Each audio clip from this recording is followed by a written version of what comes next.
بسم اللہ الرحمن الرحیم۔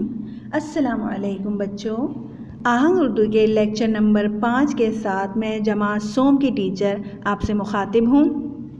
آج ہم آہنگ اردو کا نیا سبق شروع کر رہے ہیں، سبق نمبر 2۔ سبق نمبر 2 کا عنوان ہے مل جل کر کام کریں۔ آج ہم اس سبق کی بلند خوانی کریں گے اور اس کے مشکل الفاظ کو لکھنے اور پڑھنے کی مشق کریں گے۔ آہنگ اردو کا صفحہ نمبر 8 کھولیں اور سب سے پہلے خاکہ تیار کر لیں۔ سبق مل جل کر کام کریں ایک چھوٹی سی کہانی ہے جس میں ہمیں مل جل کر کام کرنے کا بہت اچھا سبق دیا گیا ہے۔ تو پڑھنا شروع کرتے ہیں۔ سبق مل جل کر کام کریں۔ بیگم سجاد ایک اچھی خاتون ہیں۔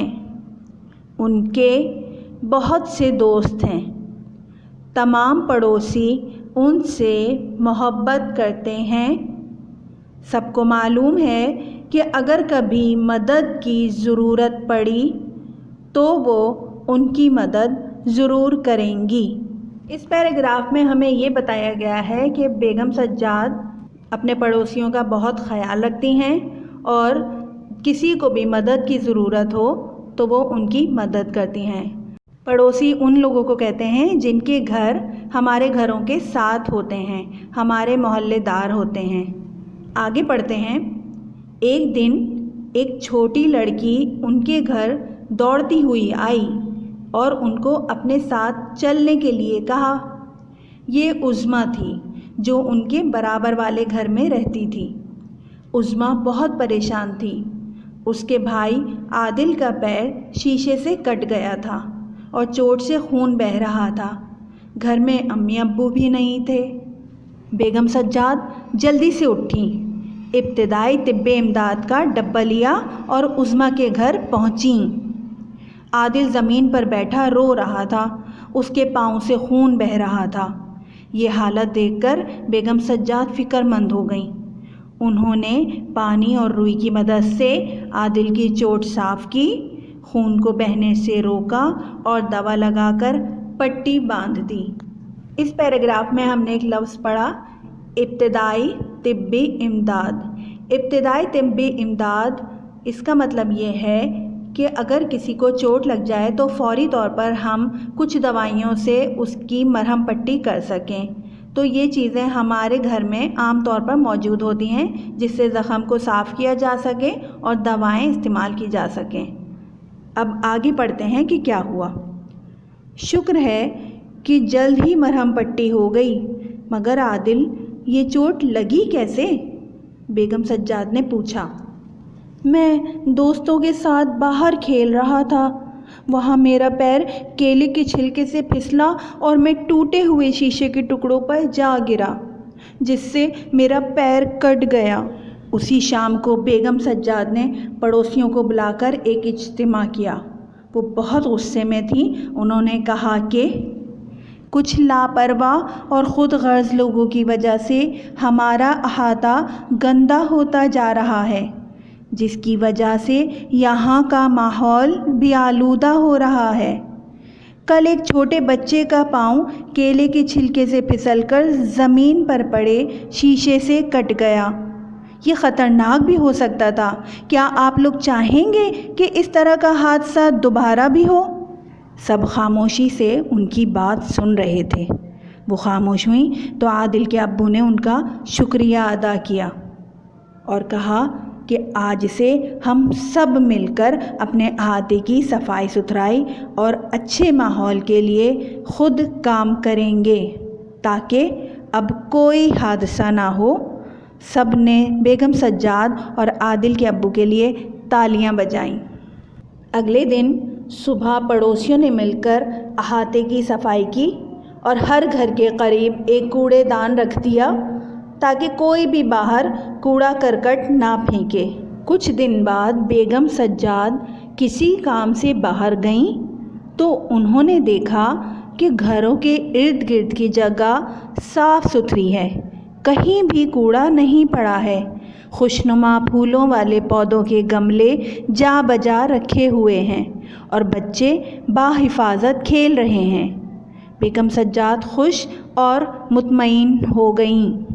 ہم سب کو بھی اپنے ماحول کو آلودگی سے بچانے کے لیے مل جل کر اپنے ارد گرد کی جگہ اور ماحول کو صاف ستھرا رکھنا چاہیے۔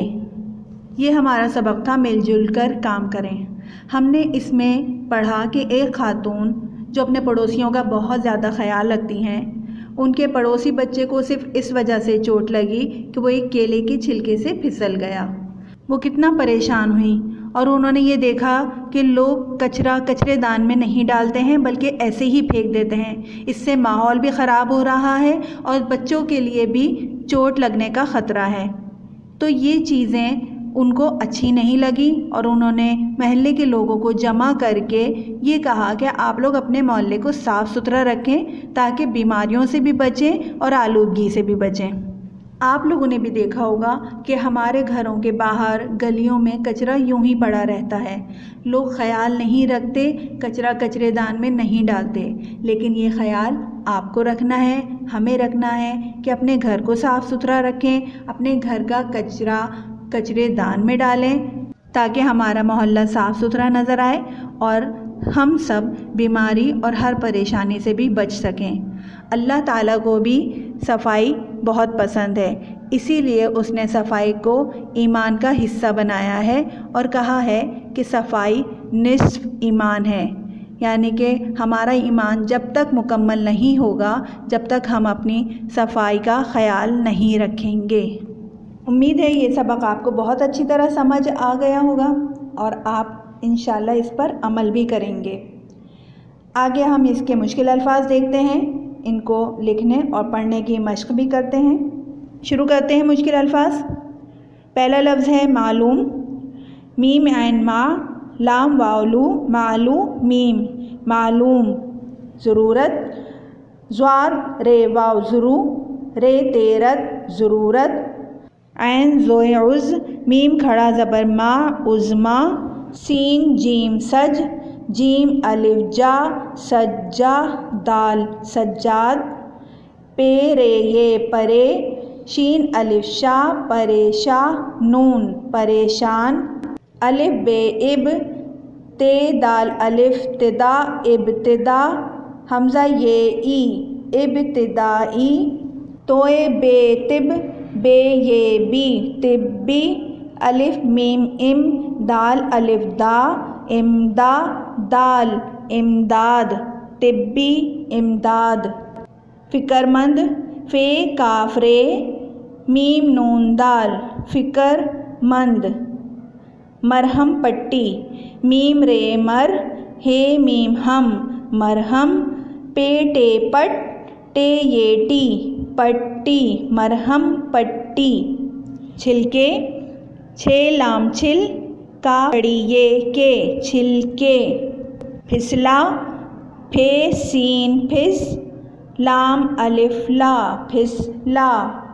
اجتماع، الف جیم اج، تے میم الف تما، عین اجتماع۔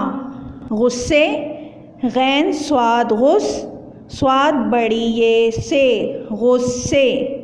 احاطہ، الف ہے الف احا، توئے ہے تہ، احاطہ۔ آلودہ، الف مد آ، لام واو لو، آلو، دال ہے دہ، آلودہ۔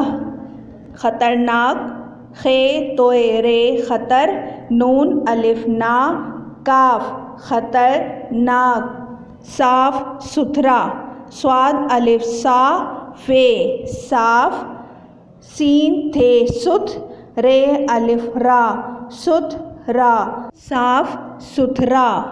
کوڑا کرکٹ، کاف واو کو، ڑے الف ڑا، کوڑا، کاف رے کر، کاف ٹے کٹ، کرکٹ، کوڑا کرکٹ۔ ارد گرد، الف رے دال ارد، گاف رے دال گرد، ارد گرد۔ پڑوسیوں، پے ڑے واو پڑو، سین یہ واو سیو، نون غنہ، سیوں۔